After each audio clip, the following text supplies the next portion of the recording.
normally say when referring to me and my people.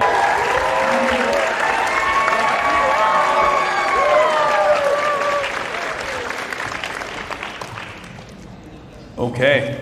Hi, everyone. Thanks Hello. Let's just start this conversation Yeah, by saying that I'm sorry. I did not prepare for this even a little bit. And Maya has been freaking out for the past past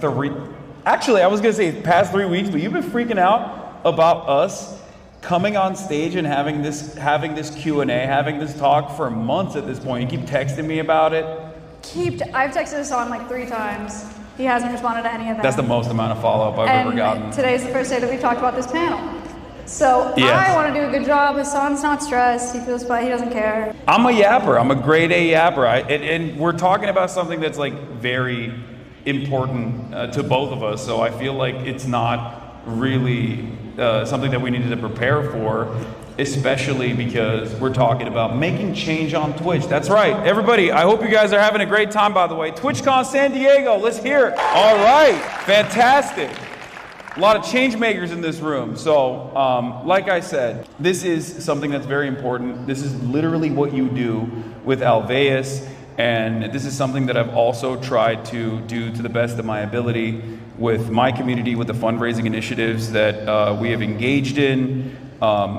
We raised $1.3 million in the first couple of weeks after October 7 for Palestinian families. Yeah, free Palestine. Same thing. Whenever horrifying disasters happen anywhere around the world, I always feel a sense of powerlessness because I'm here in America and very fortunate, very privileged to be here, just like all of you. And one thing that I've realized is when I'm speaking to these issues, when I'm speaking to these ongoing atrocities or devastating earthquakes like the one that hit Turkey and northern Syria, I found that fundraising is a really phenomenal vehicle for change in terms of maybe overcoming that sense of powerlessness that you feel in the face of horrifying inequalities or devastating things that occur. So I think that is a wonderful aspect of Twitch streaming in general, and I wanted to ask you, Maya, if you feel the same way. I do. Hasan and I, the topics that we cover are very different, but I think our methods are very similar. So, as probably a lot of you know, hopefully a lot of you know, I have an animal sanctuary, Alveus Sanctuary. It's very nice. That's in Austin, Texas. It is entirely built off of Twitch as a platform. And it's so special to be able to educate people about conservation on Twitch because you guys are budding conscious consumers and voters and environmental advocates. And so it's a really special demographic to be able to teach. And that's why I love Twitch and I have a lot of fun doing it. But Hasan and I do a lot of education on Twitch and a lot of activism and a ton of fundraising. It has been incredible to be on this platform. Yeah. I think one aspect of live streaming in particular that lends itself so perfectly to fundraising and also awareness and education is the immediacy and the sense of community that you can create from said immediacy of the medium. I feel like I started off my career at the Young Turks where I would make Facebook videos, right? And also YouTube videos for the Young Turks. And I never got that immediate feedback that I would get from a chat. And I think that back and forth and that immediate feedback is really good, especially if you use it for good, especially if you use it to educate your community on best practices and use every opportunity as an educational moment. You can foster a community of like-minded individuals that truly care about the issues. And I think you've done a wonderful job with that, especially at Alveus. Thanks, Hasan. Yeah. It's also, so it's great for conservation education too.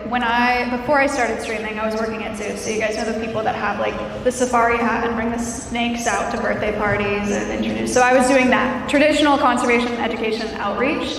And with Twitch and streaming, we're able to do that. Alveus is reaching about 30 million people a year now, which is very, very cool. But our animals aren't leaving our facility, so we don't have to do any of that transport. They don't really have to meet a bunch of new people, but they're still affecting so many. So that model for us has been perfect also. So at this point, do we give a microphone to people in the community to ask questions? Oh, they do. All right, I'm seeing some people on that side. You ain't got nobody on your side. Yeah, so this is Hasan's microphone line. If you have questions for Hasan, you're going to line up over there. If you have questions for me, you're going to line up over here. We're going to alternate between them. All right, start over here. All right, we'll get started. Wait, does that mean I can't ask you any questions? You can ask me a question. You can ask her a question. Well, I want to ask Hasan questions first. All right, what's happening? What's good, Hasan? First of all, I want to say thank you for all the work you did with the Debate Lords. That shit was fire.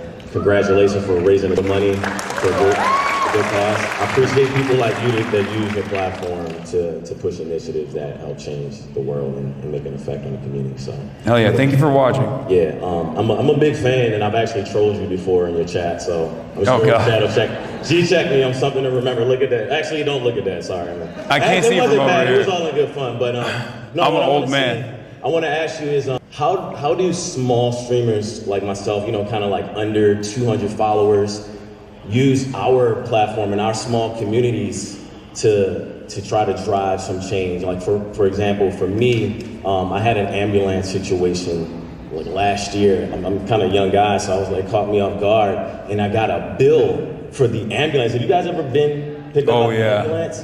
The EMS bills are crazy. So then that became like something I was like really passionate about. I wrote a letter to the Councilman Krikorian in LA, and I also wrote a letter to the mayor as well. Didn't get any response, but like, how do people from our level, down here, get like engagement from people who can make change? I think that everything that I do, one thing that I always repeat is like, I be saying the exact same things, even if I had 30 people watching, and I was saying the exact same things when I first started with 30 people watching. I think ultimately the impact that you have, even if it's on one person, is still very significant, and you have to remind yourself of that and keep putting your best foot forward no matter what, and not bring size into the equation at all. I don't think it's an issue that you have a smaller community. I think what you're doing as a citizen is impactful individually, but beyond that, the fact that you can motivate other people and you can bring awareness to certain problems like that, especially in terms of healthcare, like what you just said about the EMS, like what you said about ambulances, like that was a massive point of radicalization for myself as well. Like I took for granted a nationalized healthcare system in Turkey when I was growing up. There's also a private aspect to it as well. You can get private healthcare in Turkey as well and go to private hospitals. But like when I came to America and that option was taken away, I was like, holy, this is like $5,000 to go to the hospital. Like it's insane. And I think it's great that you now have a platform that you can speak to that and get other people on board as well. And you can participate in larger projects. Oftentimes when we're doing these sorts of fundraisers, like everybody pitches in. Like one thing that I always stress is it doesn't matter if you're only giving $1, right? Like that is still going towards a broader cause. That's still going towards a larger cause. And I think every single person matters in that regard. So, keep up the good work. Thank you. I appreciate you telling me size doesn't matter when you came in here like 6'6". He's got platforms. So. It doesn't. It doesn't. Okay, we're gonna go over here. Hi. So I'm a teacher, and Maya, I wanted to ask you about kind of tips for teaching the future generations about conservancy. I am actually an art teacher, but I do a lot with sustainability in my classroom, so I just wanted to ask you about that. Wonderful, cool. So I'll give a little more of a rundown of Alvea. So we rescue animal ambassadors, and they all represent different areas of places we want to teach people, right? So we have foxes, we teach people about the fur trade. We have parrots, we teach people about the pet trade. And I think that ambassador model is really, really powerful. So especially with kids, if you want to teach them about keeping waterways clean, even if it's a cartoon, like having a frog and saying, his name is Georgie, for example, that helps them. He loves Georgie. But giving them something to connect to makes them care about it a lot more. That's what we do at Alveus, is they care about the ambassador and then care about their wild counterpart. So that's my best advice for you. Thank you so much. Thank you. She's saying kidnap some animals, find them, and then get the kids to pet the animals. I said even if it's a cartoon, you can use Georgie if you want. Okay, great. Georgie. He's live 24/7 on Alveus Sanctuary. check it out. All right, what's going on? Hi, my name is Manasi. Love you guys both so much. Been a fan for a long time. Thanks for what you guys are doing. This is a two-part question. One is kind of about the future of fundraising on Twitch. So as you guys both raise money all the time through Twitch, if you could fix and or implement like one thing on the platform that could improve that for just overall reach, if that means like insert charity here is included, what would that look like? And secondly, how do, kind of following up on his question, secondary, like how do smaller creators use that to do more effective change rather than just like momentary monetary support? I was looking at you for some reason. I was like, maybe you got this. I actually really like a lot of Twitch features for fundraising. So Alveus is on Twitch Charity, which is wonderful because then they donate through Twitch and then we get it in a grant separately, and so it's all very clean and nice. Twitch is really powerful for fundraising because of what Hasan was talking about earlier, that immediate, they donate and you say thank you blank, you know, there's a connection there, which is really cool. The only thing that comes into mind, which would be cool but is not necessary, is like badges potentially. Like if you're doing a fundraising stream, if you could set a badge, like this person has donated this much, they get a special badge during that stream. A really cool Twitch viewers also really like the I was there concept. So if there's like a badge for being at a fundraising stream and participating in it and you have it for like a month or something like that, would be neat. Damn, that was brilliant. I got no notes on that, honestly, because we use a lot of third-party facilitators in this process. We use Tiltify on my stream for a lot of the fundraisers that we're engaging in, and I don't know if like substituting that out for like a Twitch facilitated processor would be better or worse overall. But I think Tiltify works fairly well, you know, so I have no issues on that front. I think a little bit more integration, like whether it be a third-party application or more integration from Twitch's side in terms of like setting markers, having those markers appear integrated in the user interface would probably be one additional note that I would add on to that. But as far as like small content creators, I feel like this is a question that's going to come up a lot. Like, I want to stress that over and over again. Like everything that you're doing, even if you are a small content creator, an up-and-coming content creator, right? And you have a certain set of values, and someone comes into your chat and violates those boundaries, right? Like, let's say you want to ensure that you want to create as safe of an educational space as possible for marginalized communities, right? Like trans people, for example. And someone comes in and does something that goes beyond a microaggression and is not like genuinely charitable and is actually harmful to the overall discourse. When you stop that dead in its tracks, and you speak out against that and use that as an educational opportunity, you are teaching however many people are in your chat that that is not right and that it is wrong and that those are your boundaries. And I think that creates a really positive environment overall, at least in my experience. And I think that's the reason why we conduct a survey every year in my community. We do the HasanAbi census. And my community is majority queer, and 14%, as a matter of fact, or 15% now, my community is trans. I mean, that is massively overrepresented in comparison to like trans people overall in the American population. And a reason for that is not because I speak to trans issues on a regular basis. As a matter of fact, I don't. But that is because it is obviously an environment where trans people feel comfortable being themselves, knowing full well that like someone is not going to be able to attack them. And I think fostering a community like that is also very important beyond like doing fundraisers for specific issues. Awesome. No, thank you so much. No problem. Over here.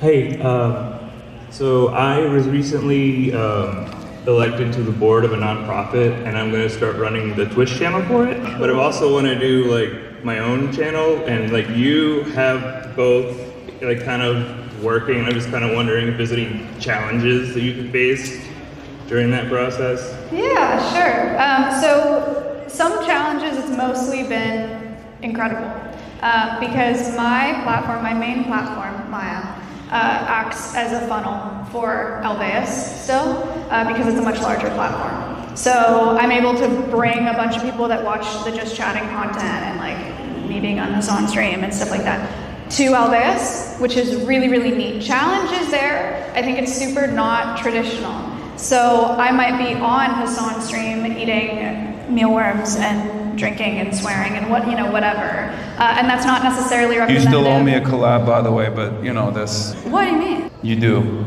Oh, a trash cleanup? Yeah. Yeah. We're gonna clean up trash together. He's really worried about it. That was not my first. You made me That was not my collab. first choice of how to collab, but We're gonna pick up trash together, he's gonna love it. So the challenge there potentially is that brand that Maya is not necessarily representative of the brand that Alveus is as an educational nonprofit. They're very different. All that being said, I have kept doing it the way that I started doing it because I think it makes me a better educator, weirdly. I always compare it to people reading something on a billboard, right? As you're driving by, you're probably not gonna soak it in, but if there's someone that you know that's really passionate about something and they're talking to you about it and they're like, I love this so much, you're gonna remember it better. And so I think it makes me a better educator. So there's give and take there, but that's my answer.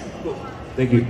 Hey, Hasan, thank you for all you do for the community. We spend so much time watching you and you're a part of our daily lives and we appreciate all the energy that you give for that. Your point of view and your voice are super meaningful for us. Huge fan and love everything you do for charity. I think many of us were waiting for the other day when you were finally cream pied by Austin Show for charity. So thank you, super big highlight. yeah, that really did happen.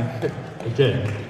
The dry cleaner was like, they gave me a call this morning feverishly and were like, we've never seen so much cream on pants. Like, I don't, like, cause I overnighted it. I was like, oh, can I get like an overnight express, like cleaning on this? And they called me, they were like, we're gonna need more time. So, Austin participated in that. And so did you guys by donating. Thank you so much once again. We raised $50,000 last night at Debate Lords for multiple charities. How much did you raise outside? 50,000. Oh my gosh. Yeah, I mean, That's it's nothing. crazy.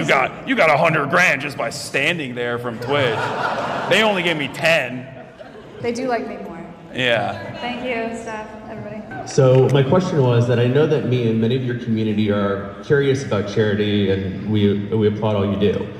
We have a burning need to know how many subs at the top of the hour do we need to hit to reduce the gameplay at the end of your streams? So, for charity, so we can focus more on politics. You hit me at 249. Okay, normally I would be banning you. Okay, I'd be banning you normally. Wait, that's the only question you wanted to serve me a 3-minute ad break? For seriously, I mean, I was previewing it for you, but how do you get inspired for new charity ideas that cut through the noise of this space in general? I have a really dark answer for this, unfortunately, and that is that everything is up all the time, and things unfortunately never change for the better, seemingly.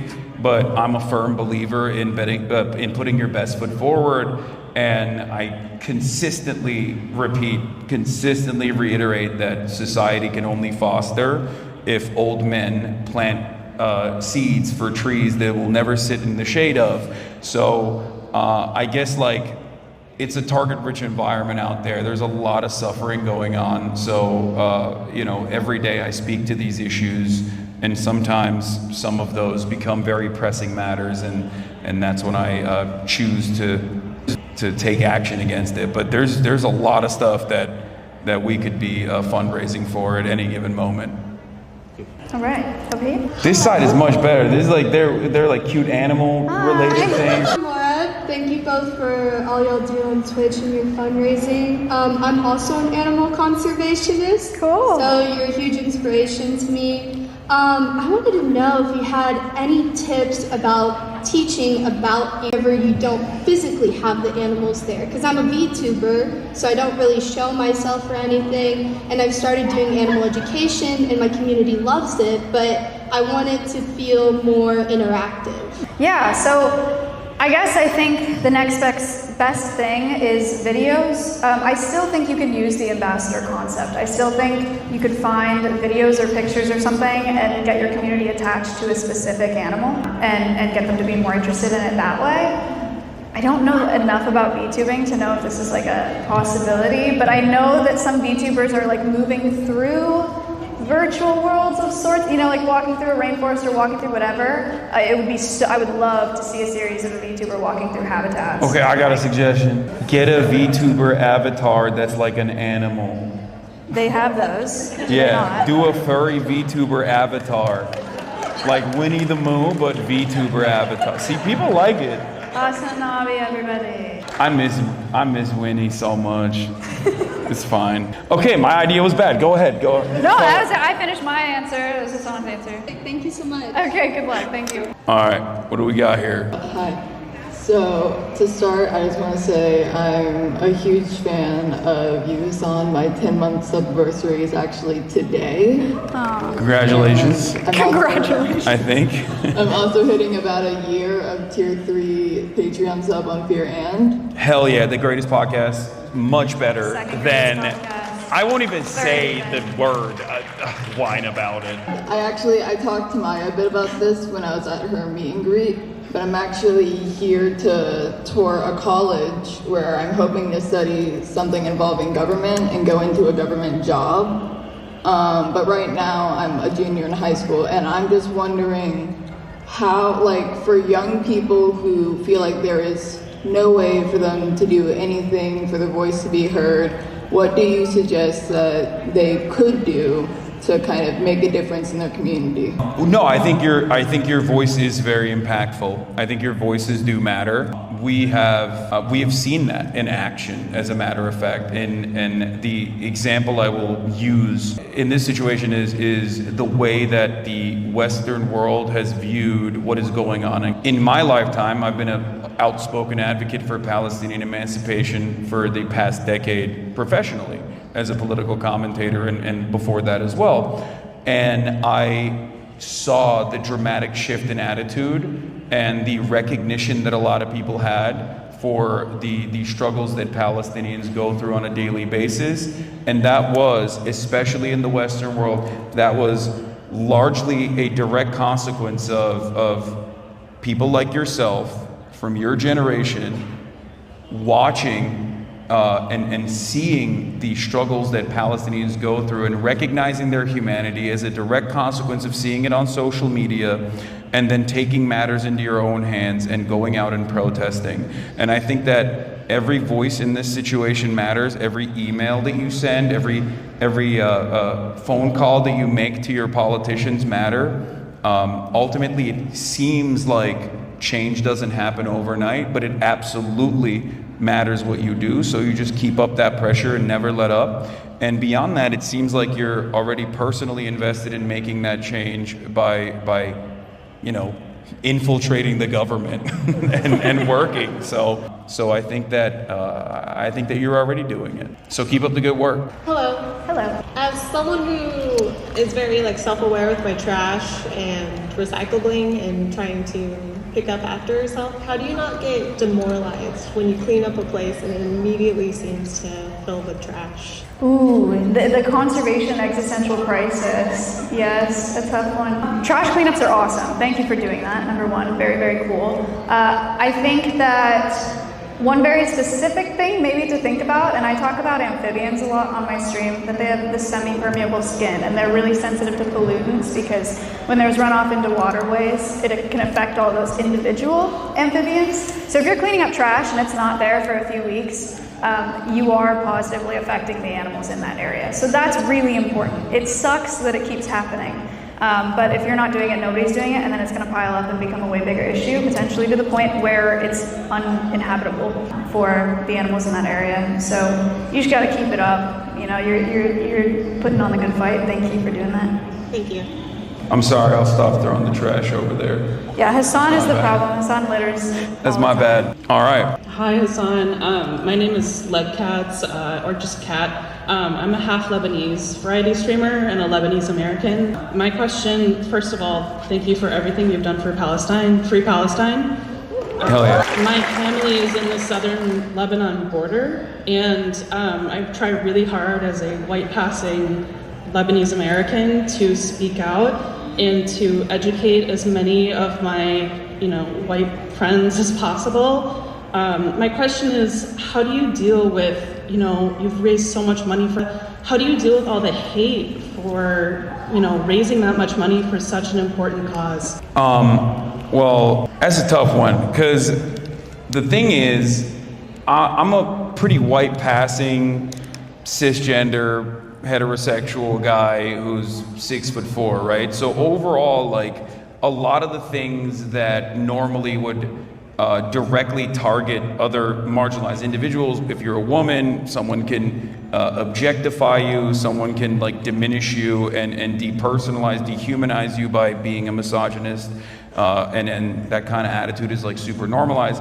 The one aspect of my personality that I withstand direct attacks against is obviously being a Muslim and being Turkish. And I guess there's not really anything you can do. It sucks. I don't know how else to go about it other than hope that your message reaches people and that it changes their minds and they see you as a person and not operating in this like monolithic fashion because you have some cynical approach to the subject matter because you're personally biased, and that your bias is somehow sinister, and it's not that you're biased to see the humanity in people that are, you know, your family members, people living in Lebanon, people who are victims of Western imperialism.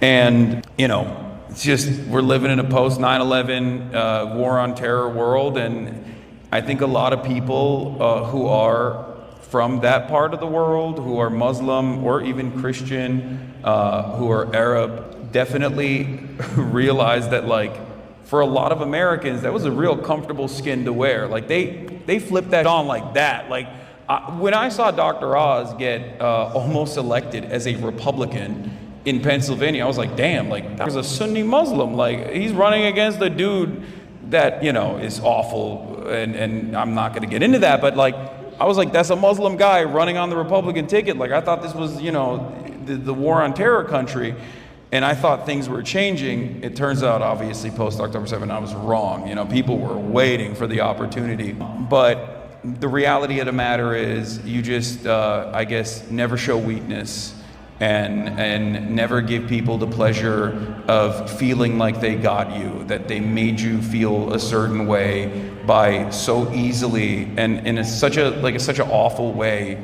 such a cynical way, just make you feel less of a human being, less than a human being, because it's that easy for people. And everyone in this room knows this from one point or another. Like, if you're a black person, you know exactly what I'm talking about. Where, you know, if you're a woman, you know exactly what I'm talking about. If you're a trans person, you know exactly what I'm talking about. It's just, all it takes is like one word to rob you of your humanity. And people are so callous in their indifference to that, and so easily they weaponize that against you in an effort to basically own you in that immediate moment. So just don't give in and try to take on the emotional labor personally to the best of your ability, and you know, keep as cool of a face as you possibly can. That's what really motivates me, honestly. Sorry for, you know, filibustering the conversation, but that's what really motivates me, is that I always think about like the sweaty little edgelord on the other side of the computer who's like pathetic and hates their life, and I don't want to give him even an ounce of gratification. So, you know, that's, I do get motivated by spite in that regard when in moments like that. So you can carry that on as a lesson, I hope. I'm with you in the spite thing, 100%. So thank you so much. All right, thank you. I don't know how Hasan does it, honestly. That was some golden advice. It's good advice. Hi, I'm Aiden. So I'm going into my last year a wildlife and conservation degree, and I'm kind of like, where do I go from there? Especially as someone who's disabled and trans, it's like, I've done a lot of volunteer work, but how do I switch that to something that's a bit more accessible, but still involves animals? Okay, so I have a lot of different kinds of advice depending on what kinds of things you're looking at doing. So one of the pieces of advice I give all the time that you guys have some of you have probably heard, is if you want to work with like big cats, if you want to work with tigers or something, you have to start by volunteering at a cat shelter, like a dog and cat shelter. Any animal care experience is good animal care experience. So the volunteering is an excellent start. Generally, people will go volunteering and then they'll get an internship and then become staff somewhere. So internships is probably the next thing I would look at. If you're not able to do the physical labor, there's a lot of needs as someone who runs a nonprofit, animal care nonprofits that are not animal care. So there's administrative work, there's marketing work, we need artists, I pay artists to make flyers and stuff like that. There's educational curation. I have people that help me with research that curate educational programs. So that's something that you can do from a computer at home that directly benefits animals. There's tons of jobs that you can do that aren't scooping shit. Yeah, because I have about 10 years of volunteer experience with the wild animals. I especially like birds, so Cool. it's like Me too. trying to figure out where I want to be able to do hands-on stuff, but still not get hurt, basically. Right, yeah. Find somewhere that has internships and see what the job description is of those internships. It also depends on the types of animals you're working with. Maybe some smaller birds, songbirds would make more sense than eagles and stuff like that, but you'll find your way. Thank you. Thank you. All right, next question. Hello, I'm a big fan of Hasan, even bigger fan of Kaya. Because of you, I've Me too. been more active in protests and fundraisers online. And because of that, I've run into a lot of people who are just curious, if you know what I mean. Oh, I know what you mean. Yeah, and I'm wondering, how do you choose your battles? How do you determine when it's best to try to educate someone versus ignore? I mean, I'm a really stubborn piece of, as you guys know. So I will, no matter what, if someone is coming in to be like, why are you the worst person and also an Islamist fundamentalist? Just curious. Like, even if they say that, like, I'm gonna approach that. Because I don't want to ever squander an educational opportunity, given that like it's not directly about that person who's asking that question, but it's also all of the people that are just tuning in that situation. But in a one-on-one conversation, if that's what is that what you're asking about, like a one-on-one conversation? Yeah. Well, that's a little different, I think. You have to read the situation and see for yourself if this person is like truly hostile, wants to genuinely hear your perspective, or if they are just shooting the, and if they're doing that, then yeah, you're like, in the real world, I think in many instances it's a lot more difficult to like, in some ways it's a lot easier to change someone's mind if they're not coming in as a hostile entity. But if they're just simply there to like debate you and just like demoralize you and exhaust you, then there's no reason to take on that task at all. So I guess it's totally situational. It's totally dependent on the other party. And you got to make that read on your own. But always be charitable. Like, always assume that the other person is charitable. I think that's the best practice. Thank you. Well, hello. Hello. So Maya, you've done a ton of different types of fundraising, like, the guests and stuff. What's your favorite to do?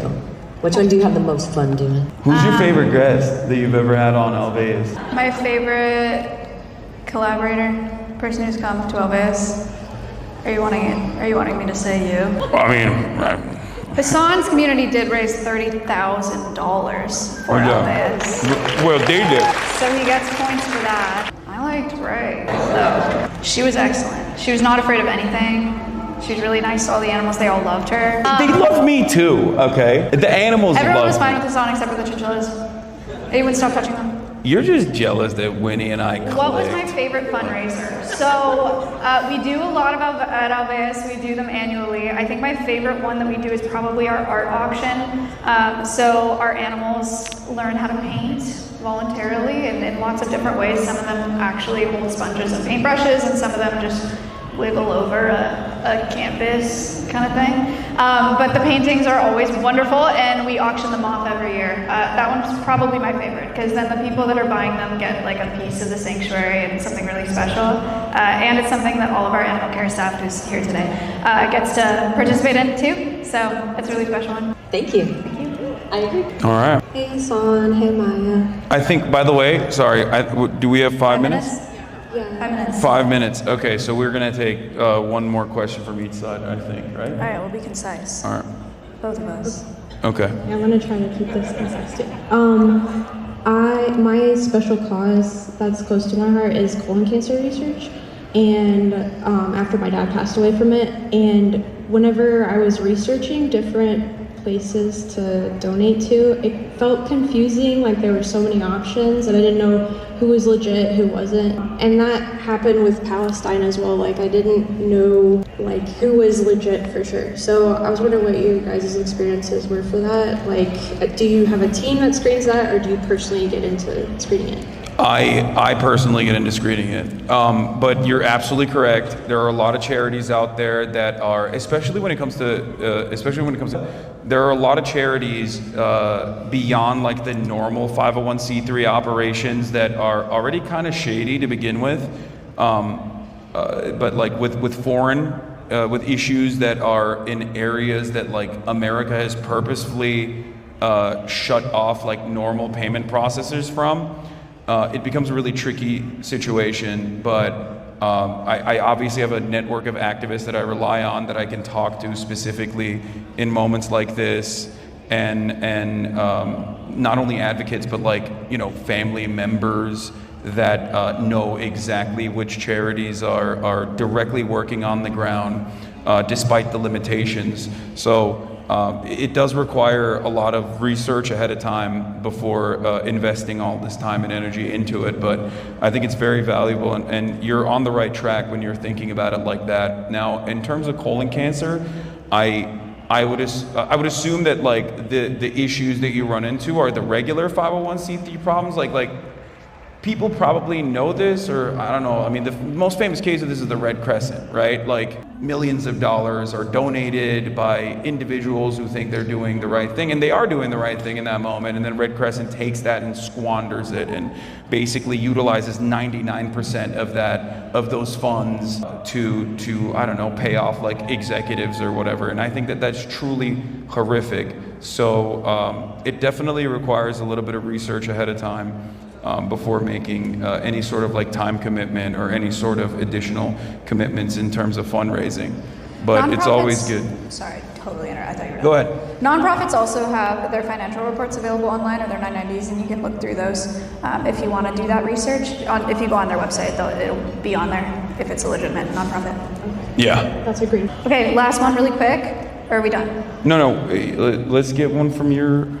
One more. Yeah. You guys, first of all, lots of respect to both of you for all the work that you do to make a better world, right? My question is just, how do you see vegan lifestyle, plant-based eating fitting into that? Because it's something that we can all participate in. Dude, you are brawling. Are you vegan? Like, so I mean, like, that's like... You're vegan? Yeah.